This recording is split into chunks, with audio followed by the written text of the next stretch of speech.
Hey guys, it's Alex from FastFitnessTips. I'm in the studio today to give you a little bit of feedback on a product. Now you'll notice we don't do many product reviews here at FastFitnessTips. We certainly don't do many negative reviews. In fact, I kind of hate negative reviews, but there's one thing I hate more than negative reviews. It's actually a dishonest review.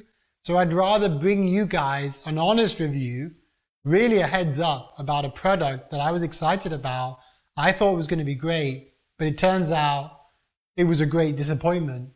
And really what I'm here to say, it's not really a laughing matter, is this product is probably the worst smart trainer you can buy. And I made the mistake of buying it.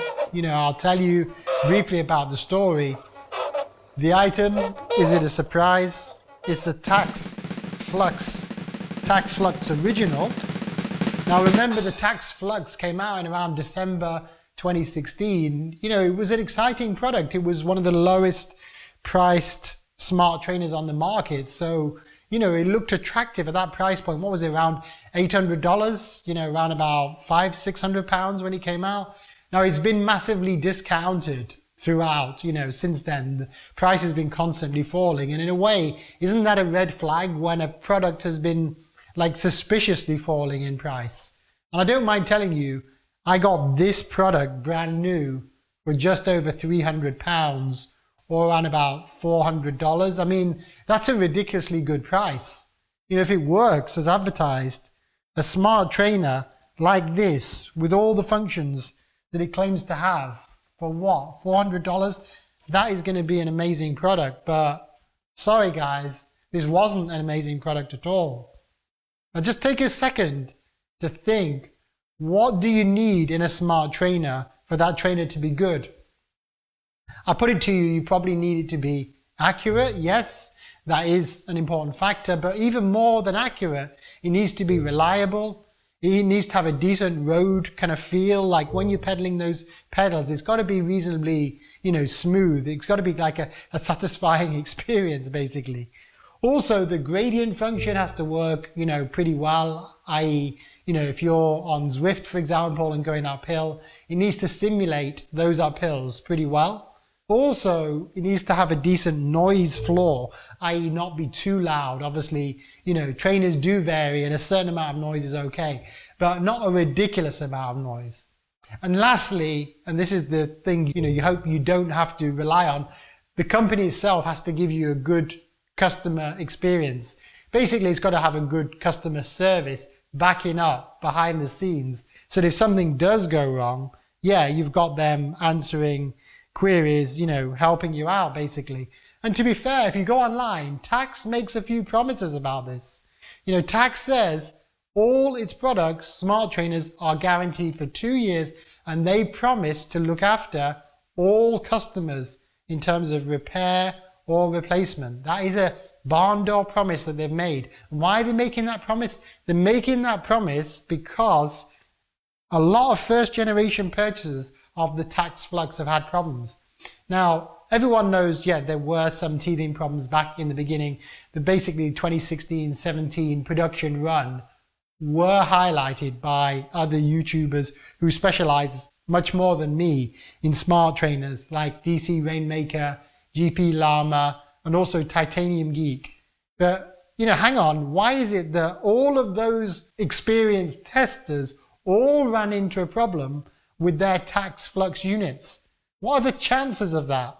Well, tacx are claiming that their failure rate on this, actually they say their return to base rate is around 1%, which is, very, very decent rate. It suggests that the product itself is working pretty well. But in reality, if you look at the failure rate across those YouTubers, and there's some analysis online about this, Titanium Geek says the failure rate, by his estimate, is much more like 7%. I put it out there that I think the failure rate's more like 30% or higher, which is basically a disaster zone for the company, especially when you think tacx as a company has been sold to Garmin. The Garmin want these kind of headaches? I'm sorry, they've inherited them and that's the way it is. So what's my story? That's enough preamble. What's my story with this tacx flux unit, which came brand new out of the box? Well, basically, it's inaccurate, and I can say that because I've tested it against various external power meters, even ones that have been externally calibrated, you know, with a hanging weight procedure. So it's definitely inaccurate. And how inaccurate? It's under reading by about 20%, which is absolutely huge, guys. It doesn't have a good feel. It's like vibrating as you go. The noise is terrible. It's a horrible squeak before you get warmed up. And even after you warmed up, the noise level is more than it should be. It suggests that there's a problem with the unit, for sure, yeah. I appreciate that. Next, the resistance on the unit is abnormal. It won't hold the resistance when you're going uphill. You know, it holds it for a little while, then it gives up. You know, it holds it back and then it gives up. So you don't know where you are. And this is like a constant cycle going on every few seconds. So basically this unit as purchased is pretty much unrideable. And for sure, I've already contacted tacx, sent them an email, told them the problems. Their response, basically not interested, basically not willing to repair it, not willing to look at it. They said initially, send me your power files, which I did. And I said, look, what are you going to be able to see in the power file? You're not going to be able to detect the noise or detect the vibration or detect the problems with the resistance level in the power file, are you? Oh, no response to that. But anyway, I sent them the power file. Guess what? Oh, I couldn't see a problem in the power file. Tough. You know, you're left with that unit. So where's the promise to look after everyone, guys? The customer service is shocking in relation to tacx flux. Yes, I know tacx has now replaced this first generation unit with two new units, the S and also the 2. So potentially there's a lower rate of failure. I don't know what the rate of failure is on these new units, but I'm just telling you today, guys, this trainer, for all the reasons mentioned, gets my vote as the worst smart trainer on the market.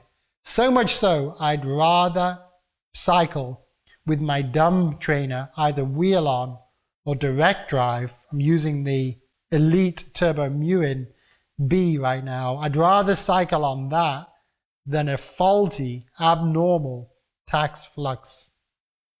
Okay guys, rant over. Tell me what your feeling is on the tacx flux. Have you bought this unit and had problems? Did tacx help you out more than they did with me? Because they're just totally unwilling to have a look at this unit, totally unwilling to replace it. And I think in this day and age, that's totally unacceptable, guys. All right, this is Coach Alex signing off from Fast Fitness Tips.